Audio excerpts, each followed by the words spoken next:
السلام عليكم ورحمة الله وبركاته. نحمده ونصلي على رسوله الكريم. أما بعد، أعوذ بالله من الشيطان الرجيم. بسم الله الرحمن الرحيم. يا أيها الذين آمنوا كتب عليكم الصيام كما كتب على الذين من قبلكم لعلكم تتقون. শ্রদ্ধেয় আজকের সম্মানীয় শ্রোতাবৃন্দ, আজকে যে বিষয় টপিকটি আমি আলোচনা করব সেটি হচ্ছে মাহে রমজান। মাহে রমজান এটা রহমত বা মাগফিরাত বা নাজাতের একটি মাস।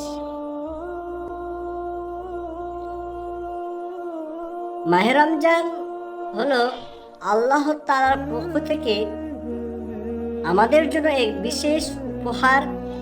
এ মাস শুধু রোজা রাখার মাস নয়, বরং নিজেকে পরিবর্তন করার একটি মাস। সারা বছর আমরা অনেক ভুল করি, নামাজ অলসতা করি, হারাম কথাবার্তা বলি, চোখ কান জিহ্বা দিয়ে গুনাহ হয়ে যায়। রমজান মাস আসে আমাদের এইসব ভুল থেকে ফিরে আসার সুযোগ দিতে।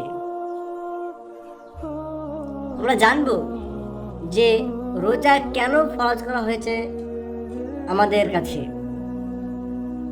আল্লাহ তাআলা বলছেন সূরা আল বাকারা আয়াত নাম্বার 183 মধ্যে বলছেন, ইয়া আইয়ুহাল্লাযীনা আমানু কুতিবা আলাইকুমুস সিয়াম কামা কুতিবা আলাল্লাযীনা মিন ক্বাবলিকুম লাআল্লাকুম তাত্তাকুন।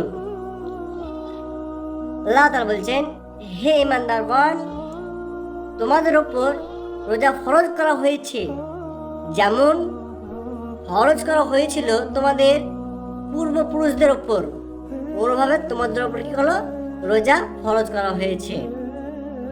এখানে আল্লাহ তাআলা স্পষ্ট করে বলছেন রোজার উদ্দেশ্য হলো তাকওয়া, মানে আল্লাহকে ভয় করা এবং গুনাহ থেকে বেঁচে থাকা। রোজা শুধু খেয়ে থাকা নয়, খেয়ে থাকা নামে শুধু রোজা নয়। রোজা হচ্ছে, অনেকে মনে করে যে রোজা মানে শুধু সারাদিন না খেয়ে খাওয়া দাওয়া, কিন্তু বাস্তব রোজা হলো মিথ্যা কথাতে বেঁচে থাকা, গালি দেওয়াতে বেঁচে থাকা, হারাম দেখার থেকে বেঁচে থাকা, অন্যের হক নষ্ট না করা। নবী সাল্লাল্লাহু আলাইহি ওয়াসাল্লাম তিনি বলছেন, যেই ব্যক্তি রোজা রেখে মিথ্যা কথা ও খারাপ কাজ ছাড়লো না, আল্লাহ তাআলা না খেয়ে থাকার কোনো প্রয়োজনই নেই। অথচ আচরণ ঠিক নেই, ঠিক না হলে রোজার পূর্ণ ফলাফল পাওয়া যায় না। রমজান ও কোরআন সম্পর্কে আমরা জানবো যে রমজান হলো কোরআন নাজিলের মাস। আল্লাহ তাআলা বলেন যে শাহরু রমাজান আল্লাযী আনজালা ফীহি কুরআন হুদাল লিন-নাস, অর্থাৎ রমজান মাস যে মাসে কোরআন নাজিল করা হয়েছে, যে মানুষের জন্য হিদায়াতের জন্য। তাই এই মাস আমাদের উচিত প্রতিদিন অন্তত কয়েক আয়াত কোরআন পড়া, অর্থাৎ বোঝার চেষ্টা করা, কোরআনের কথা অনুযায়ী জীবন যাপন চালানো বা জীবনকে চালানো। দোয়ার মাস রমজান। রমজান হলো দোয়া কবুলের একদম বিশিষ্ট একটি মাস।